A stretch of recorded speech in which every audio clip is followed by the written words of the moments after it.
What is the difference between America's debt and the debt of African nations? America doesn't have to pay back much of its debt, it just prints more money. African nations have to pay their debts to the IMF and the World Bank, oftentimes by cutting spending on social programs that help their people and selling the ownership of their resources, services, and businesses to foreign private companies, taking away their means of making money and forcing them to go into more debt. And if you're thinking, I'm an American, why should I care? The same dynamics are at work within our country. The rich take out debt because it is tax-free, and while they may pay some of it back, they have a whole host of ways to avoid paying most of it. I'll give you an example.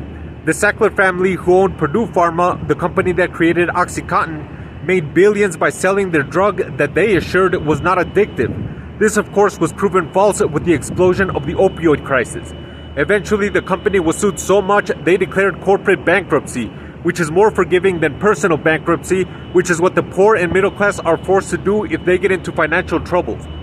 The company was forced to pay $10 billion in damages, with almost $5 billion coming out of the Sackler family themselves.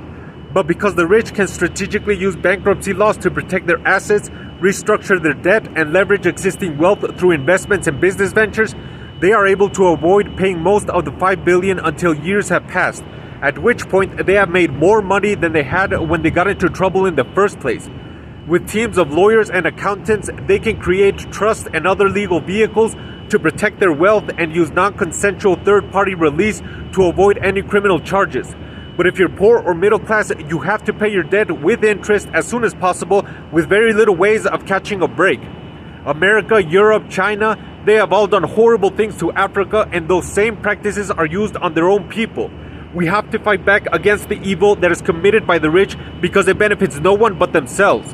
Please subscribe to the channel to support this organization of truth, life, and freedom so we can actually be the country that promises justice and freedom for all instead of just using it as a tool of propaganda.